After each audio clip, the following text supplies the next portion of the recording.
I think personally, football-wise, it was just really frustrating for me. For me as a player, I need that run of games under my belt to be at my best, and I probably didn't really get that run while I was there.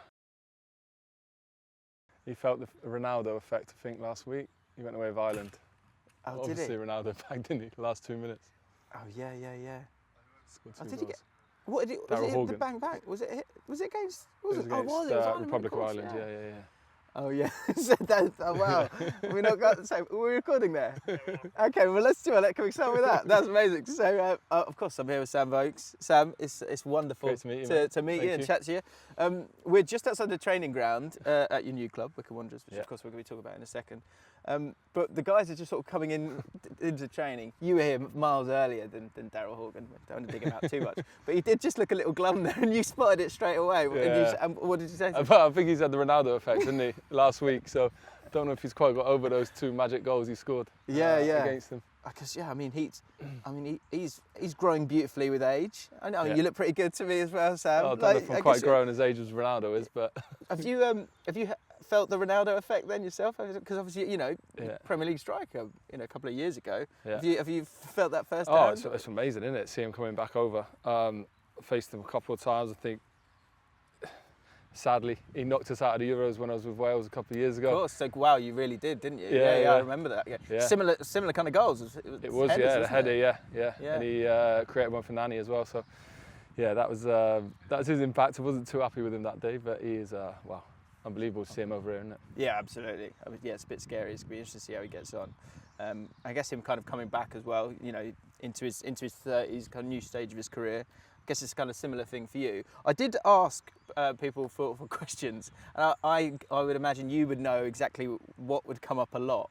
Okay. And it was, of course, it was Wales, it was 2016, it was your header when Belgium had to deal with the Vokes effect.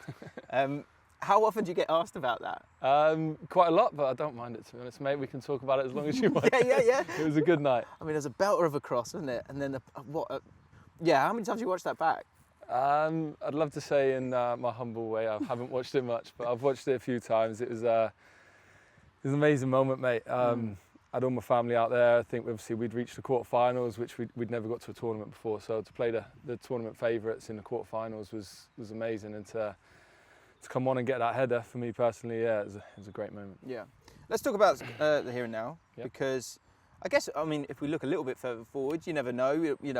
I've played for Wales very recently, playing really well at the moment. There's a World Cup a little while away, and of course Wales have got to get there. But I'm sure you would still love to be a part of all of that if you can impress enough. Yeah, I think for me with Wales, I never retired. I never would retire. I've always said that it's not something that I'd want to do because I love playing for them. I went down last night to watch them against Estonia, and just to be back in the ground, the first time they've had fans, and hearing that anthem and everything, it was like, goosebump moment. And they're the moments you play football for. So I do miss that, and who knows? Exactly. So let's talk about now, because I think actually with Wales, that team spirit was something that even from an England fan watching that tournament, it was. I actually was there at Euro 2016 and saw how incredible the Wales fans were. But the team spirit within the squad itself felt above anything else you were seeing in the tournament. And I think looking at your career and some of the places that you've been at, Burnley, an incredible spirit there, and Wycombe now, I think that's that feels like it's the USP here. Was that a big reason why you decided to come to Wycombe? Yeah, I think so. I think you use USP there, and I think that's been part of those sort of clubs and being part of a culture. And to be totally honest with you, when I was at Burnley, I had that feeling. Wales as well, like you say, and probably last couple of years, me personally, a bit frustrated in football from not having that feeling and as much football as I'd wanted. And as soon as the manager here picked up the phone to me in pre-season, I got that feeling from him. And I've seen the way Wycombe have gone about their job in the last couple of years, and I was desperate to drive down and be part of that when I spoke to him. So. And I've got that feeling since I've been here, to be totally honest, and it's great to have that back. Is that a relief? Because I would wonder, as a striker, it's a different breed of player and a different kind of pressure.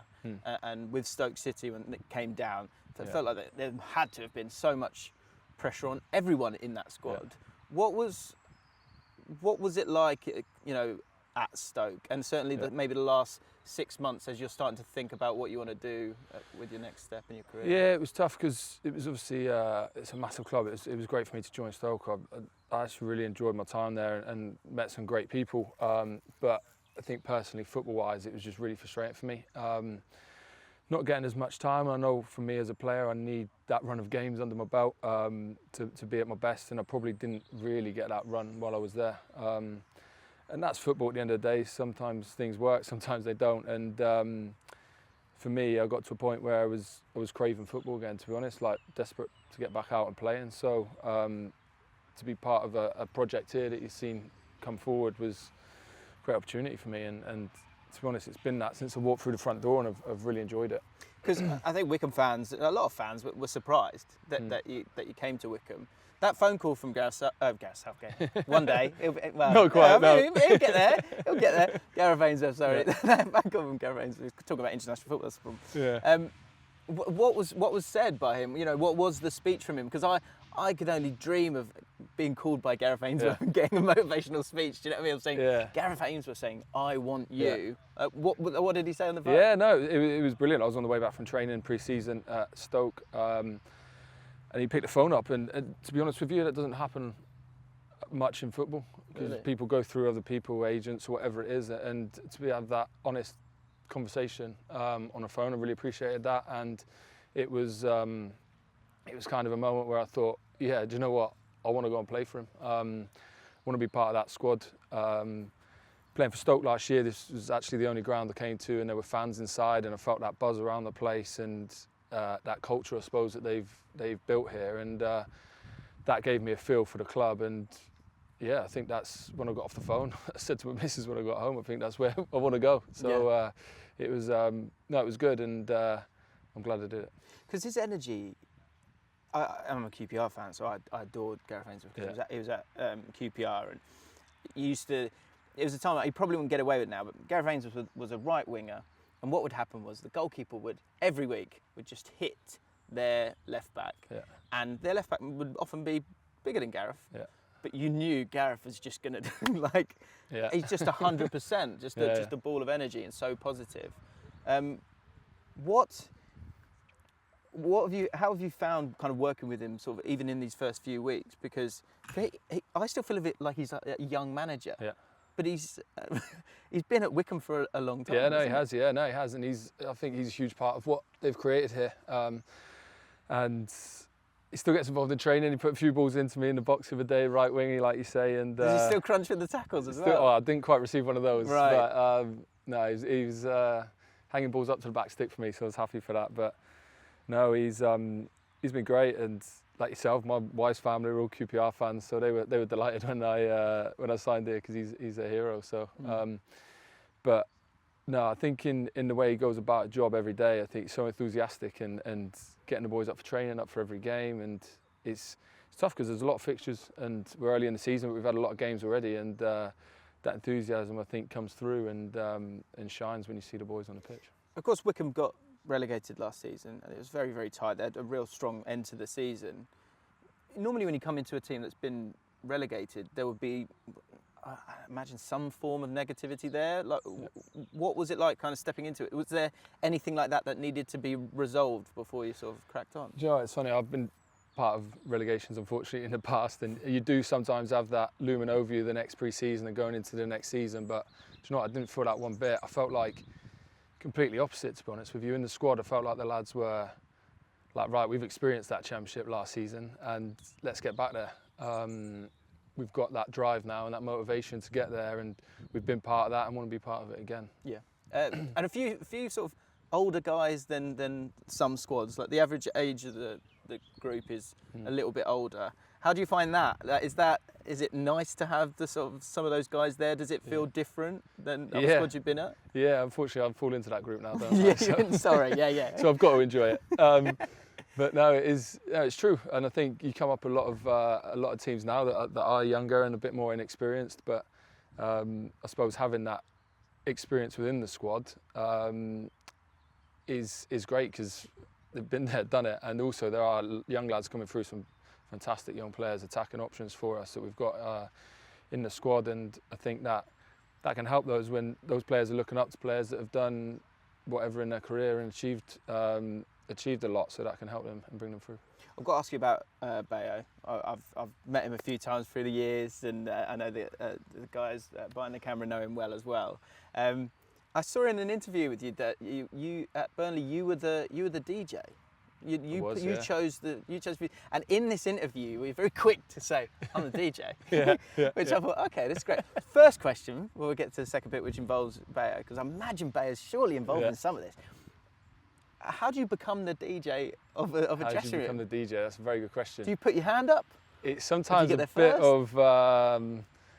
bit of no one else wants it kind of job, actually. You get into a dressing room before a game, and if it's always the first game of the season and no one's plugged their iPod in yet, you seem to be plug your iPod in. That shows how old I am, isn't it? God, who plugs their iPod in these days? Can we just put a beep on that, like it's a swear word? Who plugs their iPod in?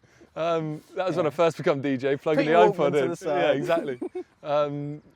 Connect your phone to the I'm going to say radio. How old do I sound? Seriously. To the wireless. To the wireless. Wind it up.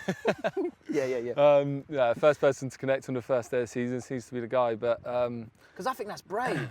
Yeah. I think I listen to my music. You've got to back yourself. You've got to back yourself in that department, I think. Yeah. But who does it here? I think Anthony Stewart does it. Anthony Stewart on it. Okay. Yeah. Because you're an indie guy. Yeah. And again, we were chatting to Chris Wilder recently, and he was talking about man management. He said for example, sometimes you got to go in and I like Oasis or whatever, and you come in and you've got to go, that sounds good. Yeah. When it's like, and he wanted to swear, but he didn't swear. So I thought Bayo might be on it as one of sort of the, I'm guessing he's one of the sort of generals of the group. Yeah. Is that right? Yeah, that's right. Yeah. So he's not the man on the. No, I think it's Anthony Stewart. I'm not sure. Bayo might get involved a few times. And have you? Is it just because it's kind of early days? You're waiting for your moment to go. I'm probably not. No, I'm going to say the music's probably not my choice of music. Very diplomatic. But it's it's good. I know we play the White Stripes before we go out, so that's a bit more. That's down enough. my, You've got that at least. What was it like meeting Bayo? Because obviously you're battling for similar positions. You play in a similar style as that target man.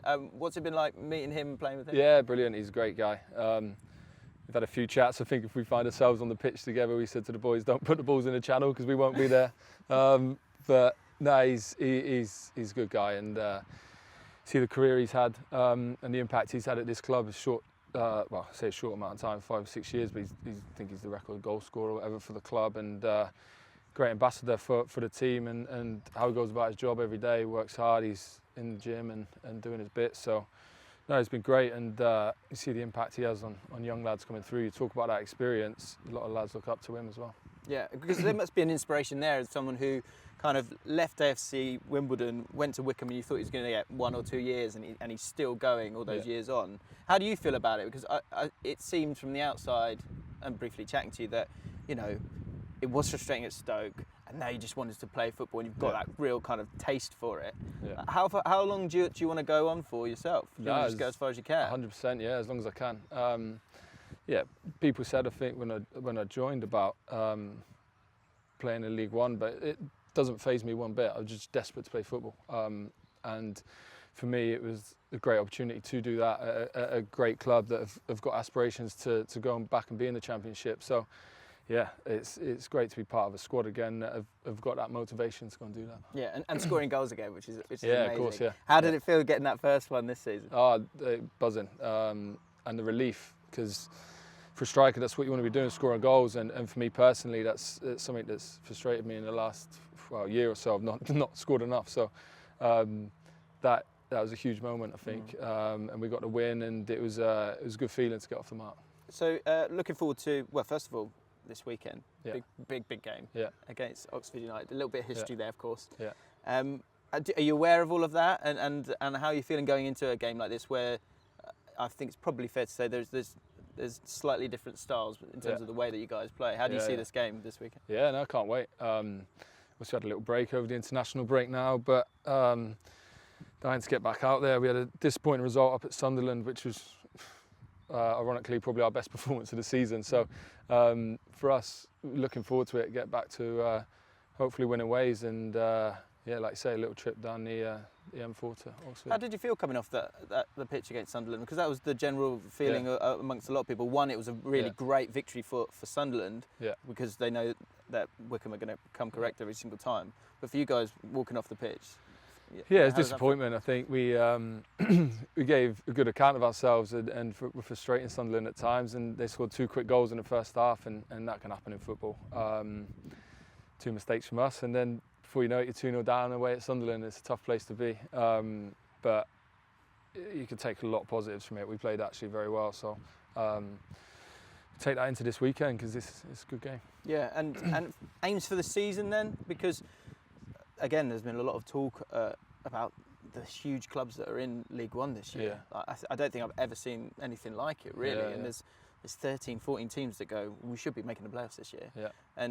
And I feel like Wycombe are kind of going under the radar a little bit. What's the feeling amongst you guys? Yeah, it's funny you say that. I think when I first joined, I did an interview, and it was obviously a League One roundup, and everyone was talking about these big clubs, and I was listening to it on the phone beforehand, and I was actually quite happy, because everyone can talk about themselves, and these big clubs that have been Premier League clubs and huge fan bases, which is amazing. It's great for the league.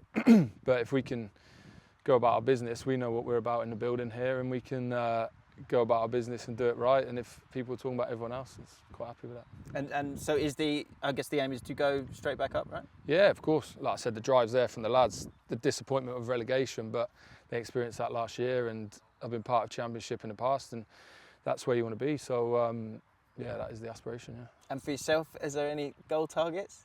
No, I never really set goal targets. First one joining a new club was to get that first one ticked off, and then see where it takes us. Right. Sam, it's lovely to chat to you. Good luck with it all. Thank you very much, Hope mate. you do well. Best of luck, and I look forward to sort of slowly emulating maybe Gareth Ainsworth's we'll see. In about 9 months. We'll see what happens in May. Right, guys, if you haven't subscribed to the League of 72 channel, make sure you do. If you enjoyed this video, if you're a Wycombe fan, make sure you let us know what you think in the comments down below, and we'll see you next time.